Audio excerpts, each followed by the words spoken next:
Өткен заманда кедей отбасы өмір сүріпті.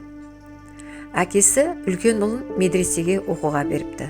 Бала күн сайын ерте тұрып медресеге барып, кешке қарай үйіне қайтып келеді екен. Бір күні бала медреседен келе жатып, жол үстінде бүрісіп отырған қарлығашты көреді. Бала қызығып қасына барады. Қараса, қарлығаштың бір қанаты сынып, салбырап қалыпты. Әлгі бала қарлығашты ұстап алып, қойнына тығады да үйіне алып келеді. Күн бата әкесі үйіне келеді. Бала әкесінің алдынан жүгіріп шығып, қуанышын жасыра алмай: «Әке, мен бүгін мектептен қайтып келе жатып, бір қарлығашты тауып алдым. Өзі әдемі, жуас екен». «Балам-ау, қарлығаштың көктің құсы ғой, бекер-ақ ұстағансың», дейді әкесі. «Оның бір қанаты сынып, ұша алмай қалған екен. Сондықтан үйге алып келдім», дейді. Онда қамқор болғаның дұрыс болған екен. Кәнекей қанатын көрейік деп, әкесі қарлығаштың сынған қанатын көріп, таңып тастайды. Сосын баласына қарап: «Балам, сенің жаралы қарлығашты үйге әкелгенің дұрыс болған екен. Мейірімді болсаң жаман болмайсың. Енді оның сынған қанаты жазылғанша бағу сенің міндетің», деп баласына тапсырма береді. Сөйтіп бала қарлығашты бағып жүреді. Мектепке кетерінде апасына: «Апа, қарлығаш үйден шығып кетпесін, абай болыңыз. Су мен жемін өзім әзірлеп кеттім», деп тапсырады. Арада біраз уақыт өтеді, қарлығаштың қанаты жазылады. Осы аралықта қарлығаш пен бала бір-біріне қатты бауыр басады. Бірде терезе ашық қалып, қарлығаш сыртқа ұшып шығып, әп сәтте көзден ғайып болады. Бұған бала қатты қапаланады, жылап, тамақ та ішпей қояды. Сонда әкесі баласының көңілін табу үшін: «Балам, сен асықпа, қарлығашың бір күні өзіңе қайта оралады», дейді. Бұны естіген бала сәл де болса да қуанады. Күнде аспанға қарай көз ұсталады, бірақ қарлығаш келмейді. Оны білген әкесі қайтадан: «Қарлығашың алдағы көктемде келеді, балам», деп иландырады. Күндер өтеді, қыс келеді, қар кетіп, жер көгереді.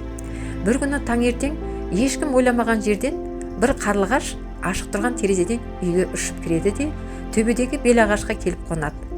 Бала өзінің қарлығашын таниды. Бір кездері қанатына әкесі байлаған жіңішке қызыл шүберегі де әлі түсіп қалмапты.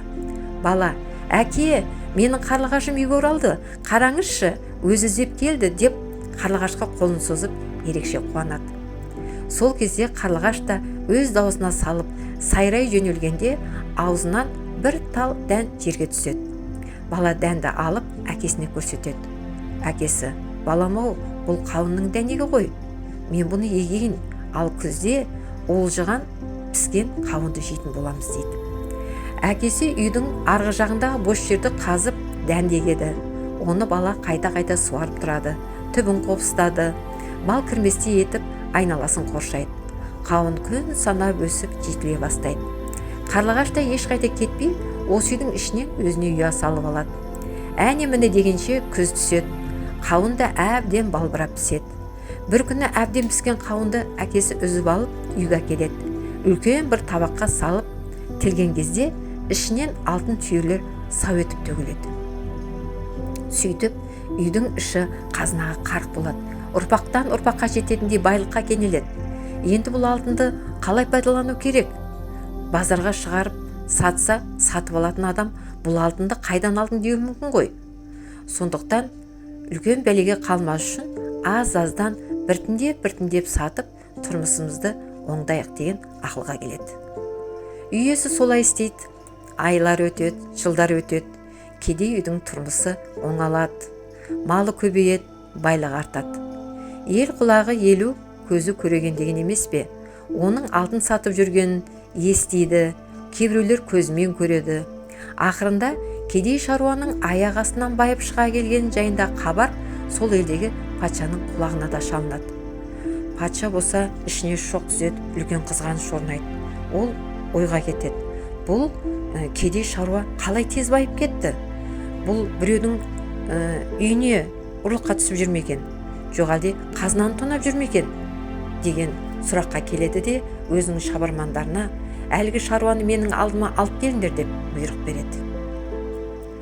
Шаруа патшаның алдына келіп, бас иіп сәлем береді. Сол кезде патша: «Алтынды қайдан алып жүрсің?»